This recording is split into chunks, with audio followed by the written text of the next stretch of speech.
नमस्कार दोस्तों, आप सभी का द जितेंद्र शो के एक नए इंटरेस्टिंग पॉडकास्ट वीडियो में स्वागत है। दोस्तों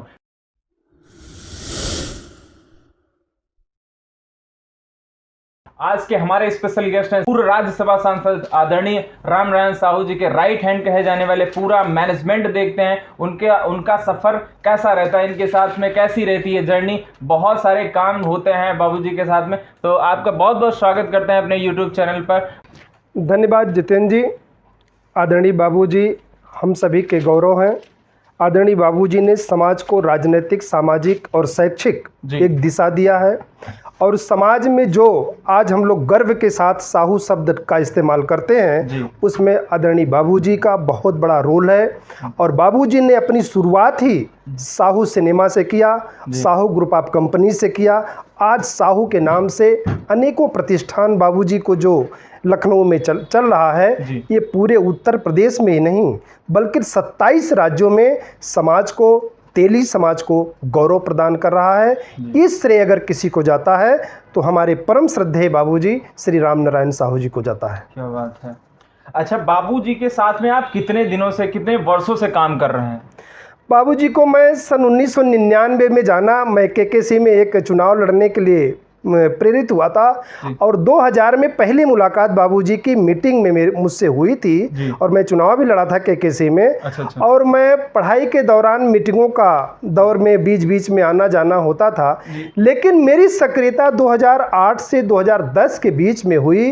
और शिक्षा का जब मेरे समाप्त हुआ शिक्षा, उसके बाद आदरणीय बाबूजी के नेतृत्व में, बाबूजी के सहयोगी के रूप में बाबूजी का सामाजिक राजनीतिक कार्य देखने का थोड़ा बहुत मुझे मौका मिला है और मैं उसी को बाबूजी का जो काम होता है उसी को मैं देखता हूँ, करता हूँ। समाज में जो भी गतिविधियाँ होती हैं उसमें जो सहयोग कर सकता हूँ वो बाबूजी को मैं सहयोग कर रहा हूँ। आपको तो ये भी पता होगा कि बाबूजी को क्या पसंद है, नहीं पसंद है, सारी चीजें जब इतने वर्षों से आप रह रहे हैं, क्या बताना चाहेंगे? बाबूजी को सबसे ज्यादा बाबूजी को क्या पसंद है? बाबूजी को सबसे ज्यादा स्वच्छता पसंद है। क्या बात है। और दिन भर में कम से कम 4-5 बार ये बात उनके मुख से निकलता है कि सिनेमा स्वच्छ है कि नहीं है, हॉल स्वच्छ है कि नहीं है, आपका घर स्वच्छ है कि नहीं है, आपका ये कार्यालय स्वच्छ है कि नहीं। स्वच्छता और शिक्षा बाबूजी ने अपने जीवन में अपनाया और उसको ऊंचाइयों तक लेकर के गए।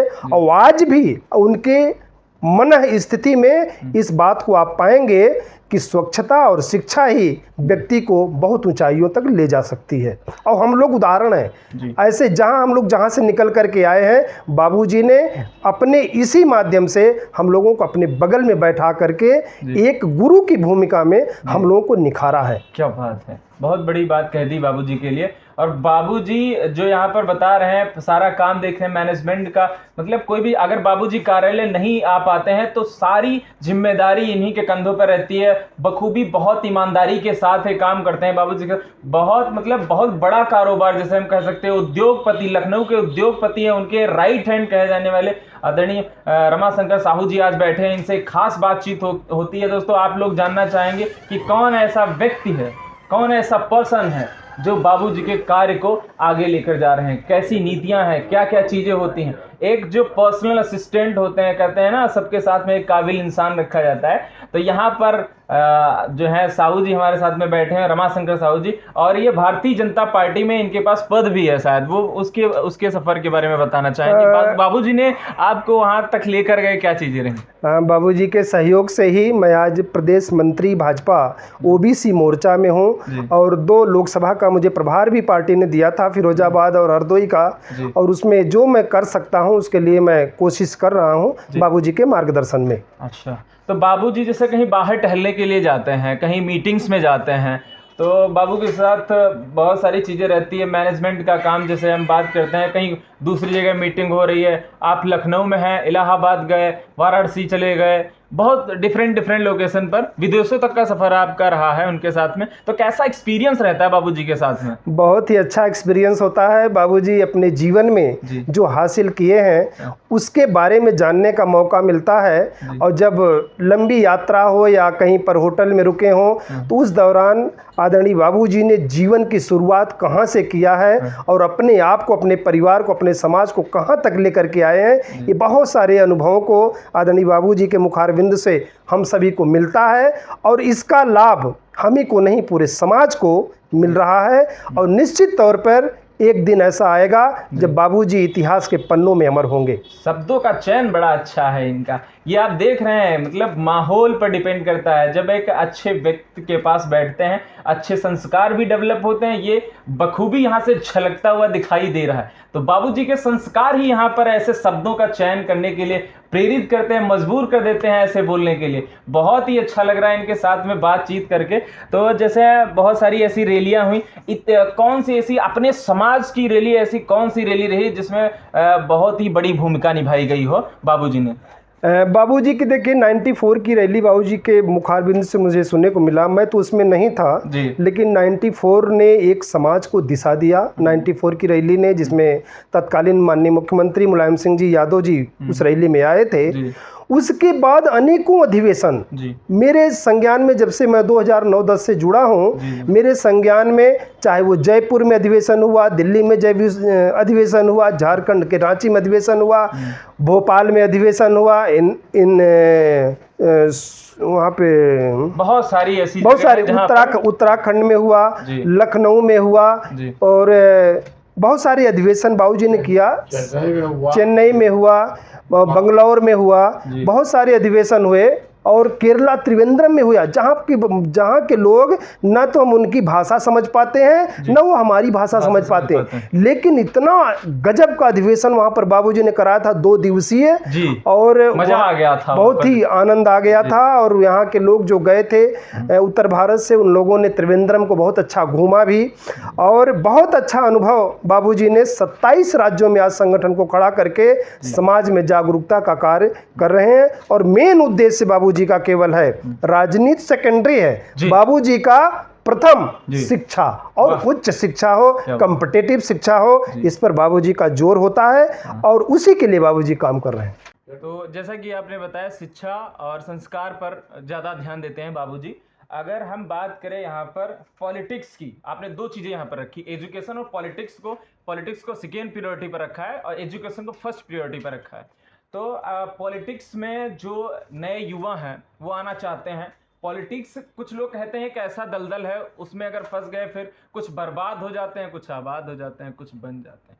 तो इस पर क्या कहना चाहेंगे? जो नए युवा आना चाहते हैं, अच्छी राजनीति, उनको लगता है कि हाँ, बाबूजी को देखा कि वो भी पूर्व राज्यसभा सांसद रहे, आप भी पॉलिटिक्स में काम कर रहे हैं। कहीं ना कहीं एजुकेशन मैंडेटरी रहती है। अगर एजुकेटेड नहीं है, वेल एजुकेटेड, आपने अच्छी शिक्षा नहीं ली है, तो आप कहीं राजनीति, कोई भी क्षेत्र हो, उसमें अच्छा काम नहीं, अच्छा प्रदर्शन अपना नहीं कर सकते। तो पॉलिटिक्स में नए युवाओं के लिए क्या कहना चाहेंगे? युवाओं के लिए मैं कहूँगा कि राजनीति में आवें वो, लेकिन सेवा भाव से आवें। कमाई करने के पर्पज़ से राजनीति नहीं है।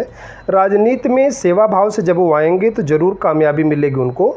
और उसके साथ अपना एक लक्ष्य भी तय करें, उनका प्रोफेशन क्या होगा, शिक्षा के क्षेत्र में जाना चाहते हैं, बिजनेस के क्षेत्र में जानते हैं। ओनली राजनीति हम सभी के लिए नहीं है कि हम लोग सारे काम छोड़ करके राजनीति करें, ये मेरा ही मानना है।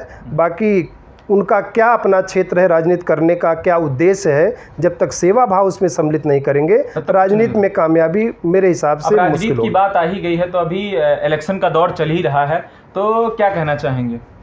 इलेक्शन का दौर चल रहा है, इस समय देश का लोकतंत्र का चुनाव हो रहा है और भारतीय राजनीति में लोकतंत्र का बहुत ही महत्व है।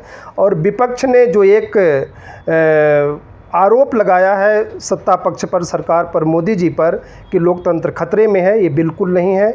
मैं यही कहूँगा कि लोकतंत्र अगर बचाने का काम किया है तो नरेंद्र मोदी जी ने किया है।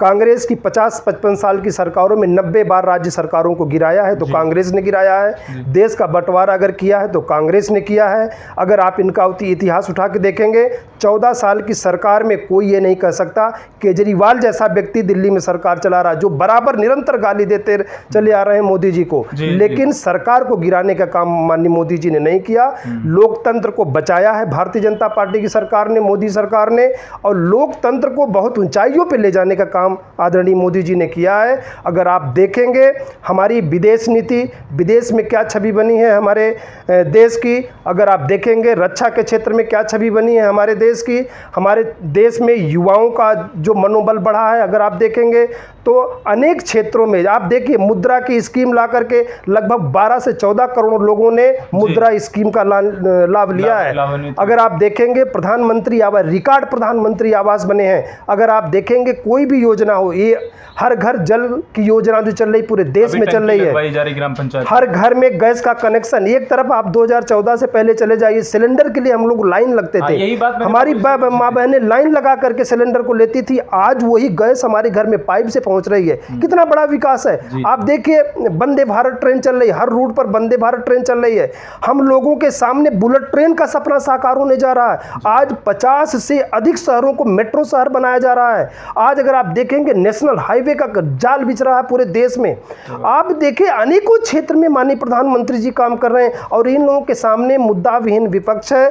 एक इंडी गठबंधन बना करके मोदी, अगर आप इतना कमजोर समझ रहे थे मोदी जी को, तो आपको गठबंधन बनाने की जरूरत क्यों पड़ी? क्यों गठबंधन आपने बनाया? आप अकेले लाते। आप 15 सीटों पर 80 लोकसभा में 15 सीटों पर चुनाव लड़ रहे हैं और प्रधानमंत्री बनने का सपना देख रहे हैं आप। ये सारा विपक्ष, ये भी तो डिसाइड नहीं है कि प्रधानमंत्री बनेगा, उसमें कौन बनेगा।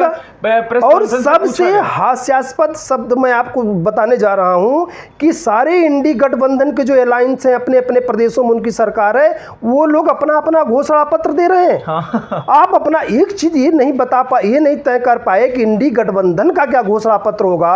कांग्रेस का अलग घोषणा पत्र है, सपा का अलग घोषणा पत्र है, ममता दीदी का अलग घोषणा पत्र है, सब अलग अलग डिवाइड करके आप क्या करोगे जी? आप सत्ता में आकर के आप एक स्थिर सरकार नहीं दे सकते हो ऐसे लोगों के सामने। अभी मैंने भैया देखा एक प्रेस कॉन्फ्रेंस चल रही थी, तो वहां पर राहुल गांधी जी ने कहा कि मेरी इतनी 140 निकलेगी, अखिलेश यादव ने कहा 153 ही बचेंगी। मतलब मोदी जी को उनके अंदर विरोधाभास है, वो लोग यही नहीं समझ पा रहे हैं। आप बताओ ना, माननीय मोदी जी ने कहा 400 पार है, आप बताओ कांग्रेस कैसे पार है? आप ये बताओ ना इस बात को। आप देखिए जब तक अपने लिए काम नहीं करेंगे, मेरा सुझाव है कांग्रेस के लिए, विपक्ष के लिए, कि आप लोग मोदी के लिए काम करना बंद करो, आप लोग अपनी पार्टियों के लिए काम करना शुरू करो, तब जाकर के अच्छा विपक्ष बन करके देश में तैयार होगा।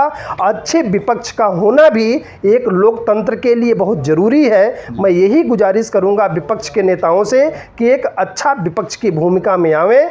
आगे भविष्य में आप भी पक्ष बन सकते हैं, सकारात्मक दृष्टिकोण से मुद्दा उठाइए। एक तरफ माननीय प्रधानमंत्री जी देश में विकास विकसित भारत की नींव रख रहे हैं, उसी तरह दूसरी तरफ आप देखेंगे अपने सनातन संस्कृति को कितना जीवंत कर रहे हैं। इसमें बहुत सारी चीज़ में आप देखेंगे, अयोध्या में राम मंदिर बना, बाबा विश्वनाथ का कॉरिडोर बना, आप देखेंगे उधर उज्जैन में महाकाल का कॉरिडोर बना।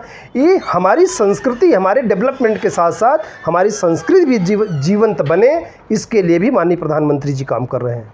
जी, बहुत अच्छा लगा माननीय रमाशंकर साहू जी से बात करके। उन्होंने बताया कि बाबूजी के साथ में कैसा एक्सपीरियंस रहा और राजनीति पर भी बात हुई। उन्होंने बिल्कुल क्लियर करके जो डेवलपमेंट की अगर बात करी जाए, मोदी जी ने क्या किया है, वो सारी चीज़ें यहाँ पर रखी और बताया। तो अगर आप लोग हमारे चैनल पर पहली बार आए तो चैनल को सब्सक्राइब करिएगा। ऐसे ही यहाँ पर इंटरेस्टिंग जो है पॉडकास्ट वीडियो आपको देखने को मिलते रहते हैं, नए नए गेस्ट यहाँ पर आते रहते हैं। तो आपका बहुत बहुत धन्यवाद देना चाहूँगा कि आपने अपना कीमती समय दिया मुझे। बहुत बहुत धन्यवाद जितेंद्र जी।